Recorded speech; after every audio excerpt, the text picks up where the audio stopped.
और आजादी में हमारे बाप दादा ने कोई कमी नहीं की। बदन के आधे हिस्से को आप बीमार बना लेंगे और उसको पैरालाइज कर देंगे तो मुल्क लेके आप नहीं चल सकते। बदन को हॉस्पिटलाइज करना पड़ेगा। कौन जीता है तेरे जुल्फ के सर होने तक, तेरी जुल्फ जब तक लंबी होगी मैं तो मर के कब्र में भी चला जाऊंगा। आप चलिए हमसे दुश्मनी करिए, लेकिन बेचारे पारसी भाइयों के साथ तो इंसाफ करिए, दूसरे पार्टीज के लोगों के साथ इंसाफ करिए। हम तो अपना जी लेंगे जैसे भी जीना है। मोदी जी ने कहा एक हाथ में कुरान देंगे, एक हाथ में लैपटॉप देंगे, लेकिन आज स्कूलों से बच्चों को निकाला जा रहा है। मैडम, मैं इस बिल के सपोर्ट में भी खड़ा हुआ हूं और डेड अगेंस्ट भी हूं, क्योंकि इस बिल में अगर कुछ अच्छी चीजें आई है और यकीनन आई है तो उसकी हम क्यों मुखालफत करें, देश की भलाई के लिए। लेकिन अगर बुरी चीजें आई है, सर माइनॉरिटी इस मुल्क का पूरा एक हिस्सा है और आजादी में हमारे बाप दादा ने कोई कमी नहीं की।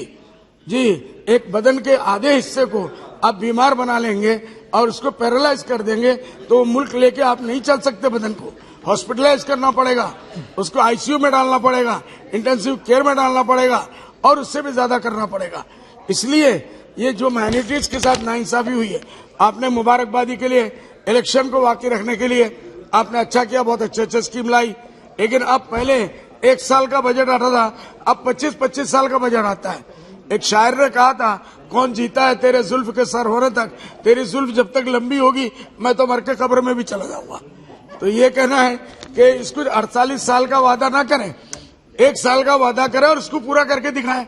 हर साल बताए गए हमने ये कहा था, हमने ये पूरा करके दिखाया, हमने ये कहा था, हमने ये पूरा करके दिखाया। इसलिए मैं मुबारकबाद देता हूं और फाइनेंस मिनिस्टर का शुक्रगुजार हूं कि उन्होंने डॉलर मिनिस्ट्री के लिए फंड में इजाफा किया। उम्मीद है कि हमारे नॉर्थ ईस्ट का भी ख्याल रखेंगे।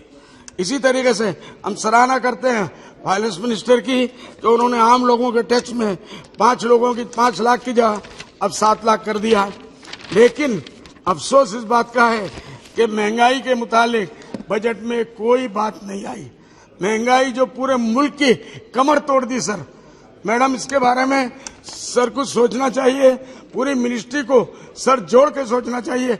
मुल्क कहाँ जा रहा है, गरीबों का जीना दूभर हो गया, 2 वक्त की रोजी नहीं करा सकते, आमदनी बढ़ नहीं रही है, बेकारी बढ़ रही है, बेरोजगारी बढ़ रही है, लेकिन सरकार इस तरफ से उनके लिए नौकरियां नहीं दे रही है। बेरोजगारी इंतहा को पहुंच गई।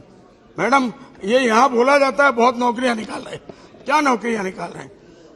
पूरे हिंदुस्तान के सर में अगर उसको देखा जाए, कहीं 2%, कहीं 3%, कहीं 4, पूरा मुल्क मिला के कि हमने इतना 1000 कर दिया, इससे कुछ नहीं होता सर। सर, इलेक्शन सामने आने वाले, इसलिए अभी भी 1 बरस है, आप लोग तैयारी करें, ये हमारा मशवरा है। माइनॉरिटीज का जो हमारा फंड था उसको अपने आपने खत्म कर दिया, ना के बराबर कर दिया। 6-7 माइनॉरिटी सर, खाली मुसलमान नहीं है। आप चलिए हमसे दुश्मनी करिए, लेकिन बेचारे पारसी भाइयों के साथ तो इंसाफ करिए, दूसरे पार्टीज के लोगों के साथ इंसाफ करिए। हम तो अपना जी लेंगे जैसे भी जीना है। हमारे एजुकेशन के लिए मोदी जी ने कहा एक हाथ में कुरान देंगे, एक हाथ में लैपटॉप देंगे, लेकिन आज स्कूलों से बच्चों को निकाला जा रहा है, उनके वजीफे बंद किए जा रहे हैं, हायर एजुकेशन में मुसलमान जाने नहीं दिया जा रहा है।